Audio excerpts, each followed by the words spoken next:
आप लोगों ने लड़का लड़की से प्यार करता है, ऐसी बातें तो आप लोगों ने सुनी होंगी कि लड़का किसी लड़की से प्यार करता है या लड़की किसी लड़के से प्यार करती है। मगर आज की कहानी में लड़की ही लड़की से प्यार करती है और फिर दोस्तों लड़की लड़की से प्यार करती है तो वो दोनों हैवान बन जाती हैं और वो दो हैवान लड़कियों की ऐसी कहानी यहाँ पर निकल कर लोगों के सामने आती है। दोस्तों इन दो हैवान लड़कियों में से एक तो मिस मेरठ थी और मॉडलिंग किया करती थी, जिन्होंने यहाँ पर ऐसा कांड कर दिया था। दोस्तों बहुत ही भयानक वाला कांड, पूरी कहानी यहाँ पर जानने वाले हैं। वीडियो को लास्ट तक ज़रूर देखिएगा कि ऐसे ऐसे लोग भी इस दुनियादारी के अंदर रहा करते हैं। नमस्कार, मैं हूँ सुदेश कुमार और तिरछी बात चैनल में आपका स्वागत है। यह घटना घटित होती है उत्तर प्रदेश के मेरठ के अंदर सन 2008 की यह घटना है और इसको मैं अपने दूसरे चैनल पर एक बार पहले भी लेकर आया था, आज से साल भर पहले, और इसको अब इस चैनल पर यहाँ पर लेकर आया हूँ आपके सामने। और इस घटना के अंदर जो घटित होता है दोस्तों, यहाँ पर क्या होता है, प्रेमवीर नाम का एक शख्स होता है जो कि उत्तर प्रदेश के पावर कॉरपोरेशन में जूनियर इंजीनियर का काम करता है, यानी कि बिजली विभाग में कार्यरत होता है। उसकी पत्नी होती है संतोष और उसकी बड़ी बेटी होती है प्रियंका, जिसकी उम्र होती है 22 साल। एक बेटा होता है छोटा जिसका नाम होता है गौरव बेंगलुरु में पढ़ाई करता है और जो प्रियंका है वो माँ बाप के साथ रहती है। अब जो प्रियंका होती है वो मिस मेरठ का खिताब भी जीत चुकी है और खिताब को जब जीता था, स्टेज पर जब उससे पूछा गया था कि आपके इस खिताब के पीछे किसका हाथ है, तो उसने बताया था कि इसका सारा श्रेय मैं अपनी माँ को देना चाहती हूँ। और दोस्तों इस बात को ध्यान रखना कि सारा श्रेय मैं अपनी माँ को देना चाहती हूँ। आगे वो माँ को क्या देती है इसके बारे में पता चलेगा। जो ये प्रियंका होती है, इस लड़की का जन्म होता है 1987 में, 1987 में इसका जन्म होता है और फिलहाल 2008 की यह घटना है। तो अब पूरा यहाँ पर कहानी का सारांश मैं बताना चाहूँगा। जो प्रियंका होती है उसका झुकाव बचपन से ही फिल्मों की तरफ ज़्यादा था, तो पढ़ाई लिखाई में उसका मन नहीं लगा करता था। माँ बाप पढ़ने की कहा करते, लेकिन वह कहती कि मैं जितनी एवरेज औसतन पढ़ाई लिखाई होती है वो तो मैं कर लूँगी, लेकिन मुझसे ज़्यादा उम्मीद मत रखिएगा क्योंकि मैं फिल्मों में जाना चाहती हूँ, और क्योंकि बचपन से उसका फिल्मों में झुकाव था। अब उसने तय किया पढ़ाई करते करते कि वह फैशन की दुनिया में कदम रखेगी और आगे बढ़ेगी। और फिर दोस्तों Indian institute of fashion technology में फैशन डिज़ाइनिंग में ग्रेजुएशन उसने कर ली होती है पढ़ाई लिखाई करने के बाद। अब उसके बाद नौकरी की तलाश में नोएडा के लिए निकल जाती है, पर मन मुताबिक कामयाबी नोएडा में उसको नहीं मिलती है, पर जैसे तैसे वह नौकरी कर रही थी। उसके बाद फिर 2005 में जो मेरठ होता है जहाँ पर वह रहती थी, वहाँ पर मेरठ प्रतियोगिता के बारे में उसको पता चलता है। तो उसके बाद वह सोचती है कि मैं तो इन्हीं चीज़ों में तो जाना चाहती थी, और फिर उसके बाद वह मेरठ प्रतियोगिता के अंदर भाग लेने के लिए चली जाती है। वहाँ पर बहुत सारे कंटेस्टेंट थे, लेकिन वहाँ पर यही सबको पीछे पछाड़ कर खुद जीत जाती है और मिस मेरठ का खिताब यह जीत लेती है। और उसके बाद जब पूछा जाता है कि आप इसका श्रेय किसको देना चाहते हो, तो कहती है इस खिताब का श्रेय मेरी माँ को जाता है, जिनसे मैं बहुत प्यार करती हूँ। कई अखबारों में तस्वीर आती है, पहचान बनने लगती है, लोग इसके बारे में चर्चाएं करते हैं। यह बड़ी खुश होती है कि मेरा नाम आगे बढ़ने लगा है। अब दोस्तों नाम आगे बढ़ने लगा इसका, तो उसके बाद 2006 के अंदर यह दिल्ली पहुंच जाती है और वहां जाने के बाद कॉलेज के अंदर पढ़ाई करने लगती है। और उसके बाद दोस्तों कॉलेज के अंदर पढ़ाई कर रही थी, घर वाले खुश थे, कोई दिक्कत नहीं थी। अब यहाँ पर कहानी में एक मोड़ आता है। 11 नवंबर 2008 आ जाता है, यानी कि कॉलेज की पढ़ाई के 2 साल के बाद। 2008 में इनके जो पिता होते हैं प्रेमवीर, ये ज़्यादातर सुबह सुबह उठकर बाहर घूमने के लिए पार्क में जाया करते, तो इसके यार दोस्त बहुत ज़्यादा थे, अड़ोसी पड़ोसी सबसे प्यार से रहा करते थे। तो अब 11 नवंबर 2008 को ये घूमने के लिए बाहर नहीं निकलते हैं, तो शायद पड़ोसियों ने सोचा कि शायद अभी जगह नहीं होंगे। उसके बाद कई घंटों के बाद देखा कि अखबार भी दरवाजे पर पड़ा हुआ है, अखबार का पैकेट भी नहीं उठाया इन्होंने। और उसके बाद पड़ोसी जो कि इनसे ज़्यादा घुल मिल कर रहा करते थे, वो सोचते हैं कि आखिर ऐसा क्या हुआ, क्योंकि आज तक ऐसा कभी नहीं हुआ कि प्रेमवीर सुबह सुबह घूमने के लिए ना निकला हो, उनकी पत्नी ने दरवाज़ा ना खोला हो। आज यहाँ पर क्या हो गया जो ना तो दोनों पति पत्नी कोई सा भी बाहर नहीं आया है। तो अड़ोसी पड़ोसियों को चिंता होती है और फिर उसके बाद अड़ोसी पड़ोसियों ने खूब आवाज़ भी लगाई, प्रेमवीर और उसकी पत्नी का नाम संतोष, लेकिन कोई रिस्पॉन्स नहीं। और उसके बाद यहाँ पर क्या होता है दोस्तों, प्रेमवीर की बहन को भी खबर कर दी जाती है। वहीं पड़ोस में रहा करती थी 2-4 घर दूर उसकी बहन, और उसकी बहन भी वहाँ पर आ जाती है। दरवाज़ा अब यहाँ पर नहीं खोलता है कोई, तो दरवाजे को है ठोकरों से और लातों से तोड़ देते हैं। अंदर जब ये जाते हैं तो अंदर का नज़ारा देख करके जो प्रेमवीर की बहन थी वह ज़ोर से चीख पड़ती है, क्योंकि अंदर उसका भाई प्रेमवीर जो कि मृत पड़ा हुआ था और उसके ऊपर किसी ने चाकुओं से निर्दयता से वार किए थे। उसकी माँ थी, माँ संतोष मतलब भाभी थी जो, वह संतोष, वह भी मृत पड़ी हुई थी, उसकी नाक से खून आ रहा था। अब तो यहाँ पर पुलिस को बुलाया जाता है, पुलिस आती है, सारी चीज़ें देखती है। तो वहाँ पर पुलिस जब गौर से देखती है कि लाशें पड़ी हुई है, साथ में घर का सारा सामान फैला हुआ पड़ा है और तिजोरी का ताला टूटा हुआ है, तो पुलिस यही सोचती है कि शायद यहाँ पर लूटपाट का मामला है, इन्होंने विरोध किया होगा और उसके बाद इनकी हत्या कर दी गई है। इस तरह का कयास पुलिस लगा रही थी। और फिर उसके बाद पुलिस गौरव को भी इन्फॉर्म कर देती है। जो गौरव होता है इनका बेटा, जो कि बेंगलुरु में रहकर के पढ़ाई करता है, वो भी आ जाता है। अब यहाँ पर जो पुलिस होती है वो अपनी छानबीन में जुट जाती है, छानबीन करने लगती है। पर दोस्तों घर के अंदर अब पुलिस को एक और क्लू मिलता है कि अगर यह मामला लूटपाट का है तो घर के अंदर किसी के ज़बरदस्ती घुसने के निशान तो नहीं है। और दूसरी बात, वहाँ पर एक कुत्ता बंधा हुआ था जो कि बहुत ही आक्रामक प्रजाति का है। अब आस पड़ोस के लोगों से जब पूछा जाता है कि भाई कुत्ते के भौंकने की आवाज़ किसी ने सुनी होगी, लेकिन आस पड़ोस के लोग कहते हैं नहीं जी, कुत्ता तो भौंका ही नहीं था। अब यह भी एक पॉइंट था। अब दोस्तों प्रेमवीर की नाक से रुई लगाई हुई थी, खून निकल रहा था तो रुई वहाँ पर लगाई हुई थी, तो यह कोई कातिल तो रुई लगा कर जाएगा नहीं। तो यहाँ पर स्पष्ट हो रहा था कि कुत्ता नहीं भौंका, दरवाजे पर कोई जोर ज़बरदस्ती के निशान नहीं थे और इस आदमी के नाक में रुई घुसाई गई है, तो इसका मतलब कोई जानकार था और इनका अपना ही था। इतना पुलिस को पता लग जाता है। तो अब घर के परिवार में लड़का भी आ चुका था, अब रह गई थी लड़की जिसका नाम होता है प्रियंका, जो कि पढ़ाई करने दिल्ली गई थी। प्रियंका के फ़ोन पर फ़ोन किया जाता है, मगर प्रियंका का फ़ोन बिल्कुल बंद था, वह फ़ोन नहीं चालू उसने किया हुआ नहीं था। तो पुलिस को थोड़ा शक होता है कि प्रियंका का फ़ोन बंद कैसे है। उसके बाद प्रियंका जहाँ पर पढ़ती थी वहाँ के हॉस्टल में जाती है पुलिस। हॉस्टल में जाने के बाद पता चलता है कि यहाँ तो वह कई दिनों से नहीं आई है। तो उसके बाद दोस्तों पुलिस को प्रियंका के ऊपर शक होने लगता है। प्रियंका के फ़ोन की लास्ट लोकेशन निकाली जाती है, तो उसकी लोकेशन जब चेक की जा रही थी तो उसकी लोकेशन अपने घर में मम्मी पापा के पास में भी थी, जबकि वह तो दिल्ली रहा करती थी। वह तो यहाँ पर आई नहीं थी घर वालों के या फिर और आस पड़ोस के लोगों के हिसाब से। अब तो यहाँ पर मामला और ज़्यादा सर पर चढ़ने लगता है। इधर प्रियंका ने जो फ़ोन बंद किया था स्विच ऑफ, उस बंद करने की लोकेशन निकाली जाती है, तो प्रियंका की लोकेशन पुलिस को मिल जाती है। प्रियंका वहीं अपने माँ बाप के घर से सिर्फ 10 किलोमीटर दूर ही रह रही थी, किसी एक घर के अंदर। पुलिस वहाँ पर पहुँचती है, दरवाज़ा खुलवाती है तो सामने प्रियंका निकलती है, जो कि दिल्ली पढ़ने के लिए गई थी मगर अब वो यहीं पर थी। प्रियंका एक लड़की महिला के साथ रह रही थी।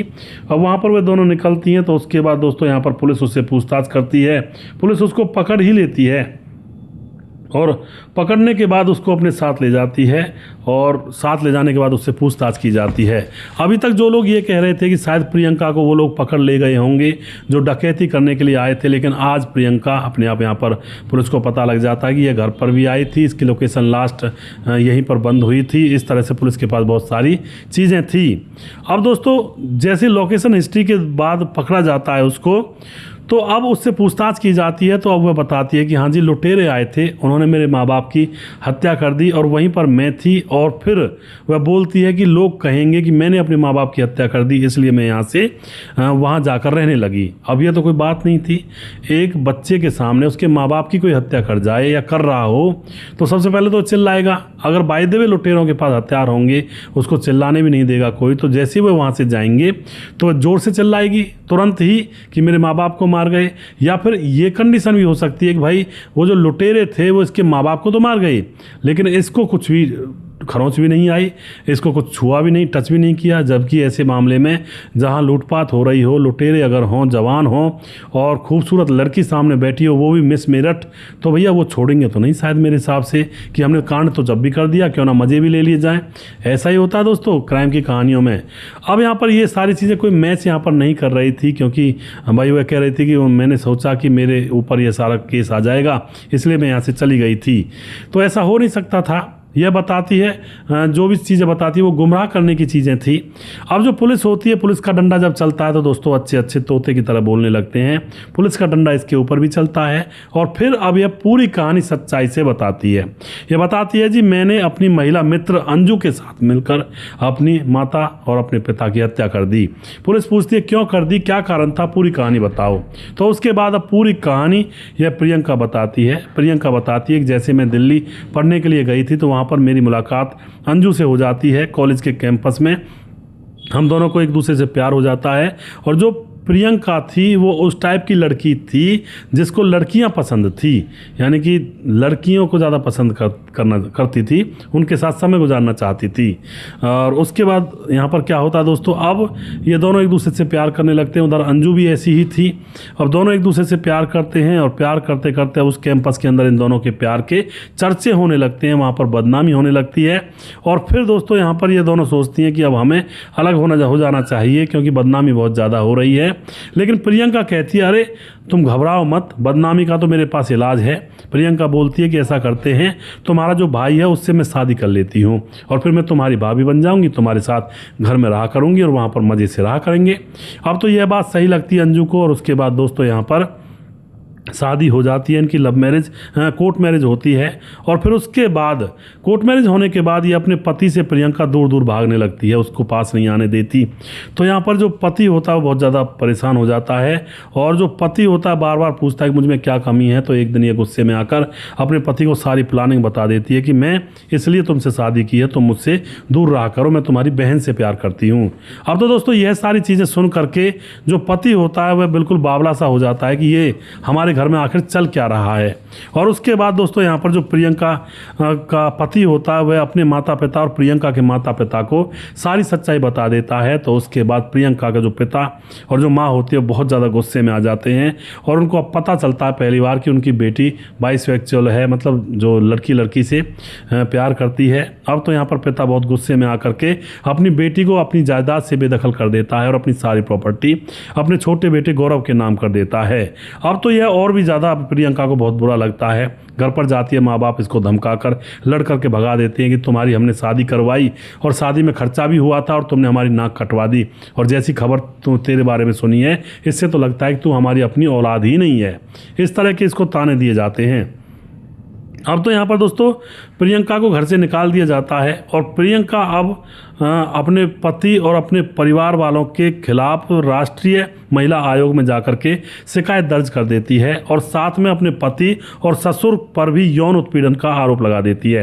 अब तो उसके ससुराल वाले ससुर और पति उसका पीछा करना छोड़ देते हैं दोस्तों। वह कह देते हैं कि भाई जाने दो इसको, हमें से कोई लेना देना नहीं है जब इतना झूठा आरोप लगा सकती है। खुद पति का काम भी नहीं चला सकती और ऊपर से पति और ससुर के ऊपर इतना बड़ा आरोप लगा दिया इसने।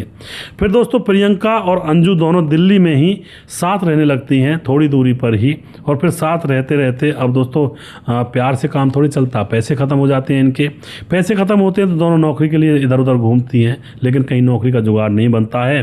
तो अब ये प्लानिंग करती हैं और प्रियंका बोलती है कि मेरे पिता ने सारी प्रॉपर्टी मेरे भाई के नाम कर दी, क्या मेरे लिए इतना भी नहीं था, मेरा इतना भी हक नहीं था, और चलो उसको वहाँ से ठिकाने लगाएंगे और सारे पैसे वहाँ से लेकर आएंगे। इतनी बावली ये हो चुकी थी। और उसके बाद प्लानिंग के तहत दोस्तों यह अब घर पर पहुंच जाती हैं। घर पर माँ थी, माँ सही बात कर रही थी इससे और साथ में अंजू भी बैठी हुई थी दूसरी जगह पर। पिता आता है, पिता गुस्सा करता है, गुस्सा करना चालू कर देता है कि तू मेरी औलाद नहीं है, तूने अपने पति को छोड़ दिया, तू मेरी नाजायज़ औलाद है। अब यहाँ पर माँ भी अपनी बेटी को समझाती है तुमने ऐसा क्यों किया, ये क्या रिश्ता तुम दोनों का, लोग क्या कहते होंगे तुम्हारे बारे में, तू इस लड़की के साथ पता नहीं क्या करती है। ऐसी बात जब वहाँ पर चल रही थी तो माँ से हाथापाई हो जाती है और फिर वह दोस्तों माँ का गला दबा देती है, उसकी मुँह दबा देती है, नाक और मुँह। इधर जो पिता होता है वह थोड़ा दौड़ता है इनकी तरफ, इतने में ही वह रोक लेती है उसको अंजू और इतने में ही इसकी माँ की मौत हो जाती है, नाक से खून आ जाता है। और फिर अंजू रसोई में जाती है दौड़ करके, वहाँ से चाकू लाती है और पिता जो कि विरोध कर रहा था उस पिता के ऊपर चाकुओं से वार कर दिए जाते हैं। और इतना वार करती है लड़की, पूरा गुस्सा उतार लेती है। और दोस्तों जिस माँ के को ये कहा करती थी कि मेरी कामयाबी के पीछे मेरी माँ का हाथ है, लेकिन आज माँ की मौत के पीछे भी इसी का हाथ था। अब दोस्तों पिता को मतलब ज़मीन पर डाल दिया जाता है चाकू से उसके ऊपर वार किए गए थे। पिता की नाक से खून बहने लगता है और यह पूरे घर में थोड़ा ये फैलाना चाहते हैं, दोनों आपस में बात करते हैं कि क्यों ना हम इस मामले को डकैती का मामला बना दें, और फिर घर का सामान फैलाने लगती है। और फिर जो पैसे थे, तिजोरी में गहने थे और जो भाई के नाम प्रॉपर्टी की थी उसके कागजात, सारी चीज़ों को ये ले करके, और पिता जैसे मरा पड़ा था, उसकी नाक से खून बह रहा था। तो देखिए संकी कैसी थी, रुई लाती है, पिता की नाक में रुई लगा देती है कि खून ज़्यादा बह जाएगा। अरे खून ज़्यादा बहेगा या कम बहेगा, वो तो मर गया। मारते वक्त तो नहीं सोचा था कि भाई मर जाएगा। और उसके बाद ये अपने उसी घर पर चली जाती हैं, और कुत्ता जो था इस घर के अंदर, कुत्ते को यह खाना खिला देती है। वह खाना खाने में व्यस्त हो जाता है, क्योंकि यही खाना खिलाया करती थी उस कुत्ते को, और कुत्ता खाना खाने में व्यस्त था, और ये कांड करके यहाँ से निकल जाती हैं। इस तरह से दोस्तों यह कहानी लोगों के सामने आती है। पुलिस ने इस राज का जब खुलासा किया तो लोग भी दांतों तले उंगलियां दबा कर रह जाते हैं कि क्या ऐसे ऐसे लोग भी समाज के अंदर होते हैं। और ये बिल्कुल ऐसे लोग होते हैं दोस्तों समाज के अंदर, और हमें पता नहीं चलता। ऊपर ऊपर से हमें दिखता है कि भाई ये सही आदमी है, लेकिन उसके अंतर मन की तृप्ति, वासना को कौन जान सकता है, कैसा वो काम करता है अंदर से या क्या है। तो ऐसा होता है दोस्तों, जो दिखता है वो होता नहीं है कई बार। तो आप जो भी कुछ कहना चाहते हैं अपनी राय कमेंट बॉक्स में लिख सकते हैं, लोगों के साथ शेयर कर सकते हैं। और इस वीडियो के लास्ट में कुछ भाइयों के नाम लेना चाहूँगा। रतनलाल शर्मा हैं, मुनमुन श्रीवास्तव जी कमेंट करते हैं, लीला गोपालगंज बिहार 28 वार्ड नंबर 23 से। समाधान पाटिल जलगांव महाराज से कमेंट करते हैं, भाई साहब तुम दोनों भाइयों ने बहुत नाम कमाया है, भगवान आपको लंबी उम्र दे। समाधान पाटिल जलगांव महाराज से। समाधान जी आपका बहुत बहुत धन्यवाद जी। मुकेश कुमार यूपी 83 से कमेंट करते हैं। लोकेश नागर कमेंट करते हैं, रेलवे जिला 12 राजस्थान से। ताराचंद शर्मा कमेंट करते हैं, भरत तिवारी है प्रवीण बघेल से पुरी से। धीरज बरनवाल कमेंट करते हैं, ज़बरदस्त गिफ्ट मिला दूल्हे को सुहाग रात में। जी बिल्कुल जी, मनाही कर दिया था उसने उसके साथ संबंध बनाने से पत्नी ने। और प्रवीण बघेल से पुरी से कमेंट करते हैं। देवेंद्र कुमार कमेंट करते हैं, जब लड़की को प्रेम के साथ ही जाना था तो प्रेमी के साथ ही जाना था तो फिर शादी क्यों की। हाँ यही बात देवेंद्र जी मैं कहता हूँ बार बार, देवेंद्र जी जो कि फरीदाबाद के हरियाणा के। और यही बात मैं बार बार कहता हूँ कि अगर माँ बाप को पता लग जाए तो भैया माँ बाप अपनी बेटी को उसी के साथ हाथ काले पीले कर दें जिसके साथ वह मुंह काला कर रही है। किसी के सीधे साधे लड़के को ना फंसाएं, क्योंकि एक बार शादी हो जाती है तो माथे पर कलंक लग जाता है कि इसकी दुल्हन इसको छोड़ करके भाग गई थी। तो भैया अपनी बेटियों को, बिगड़ैर बेटियों को सीधे साधे लड़कों के गले में ना डालें, वरना तो वह उन लड़कों को भी खा जाएंगी और पूरे परिवार की बदनामी कर जाएंगी और प्रेमी के साथ भाग जाएंगी। इससे तो अच्छा है कि जिसके साथ मुँह काला कर रही है उसी के साथ उसके हाथ पीले काले कर देने चाहिए। उसके बाद हमारे साथ रजत सैनी कमेंट करते हैं। उसके बाद हमारे साथ हैं सूरज डियो फिजी से कमेंट करते हैं। मोनू जैन लगातार कमेंट करते हैं, बहुत बहुत धन्यवाद करता हूं जी। और उसके बाद हमारे साथ हैं राजश्री, हमारे भाई लगातार कमेंट कर, राजेश श्रीवास्तव जी कमेंट करते हैं। और उसके बाद हमारे साथ हैं जी राम मोहम्मद यासीन लाहौर पाकिस्तान से, राधे श्याम शर्मा से जी जयपुर राजस्थान से, राजकिशोर चौरसिया महाबलेश्वर महाराज से, चगनदास खारडा बांध राजस्थान से, दुर्योधन भाई लगातार कमेंट करते हैं। और सुशील चौधरी हमारे भाई लगातार कमेंट करते हैं। अभी भी जिस भाई का नाम रह गया हो उस भाई का नाम अगले वीडियो में ज़रूर लूँगा। अगला वीडियो बहुत जल्दी फिर से लेकर आऊँगा। तब तक आप खुश रहें, सावधान रहें। जय हिंद, जय भारत।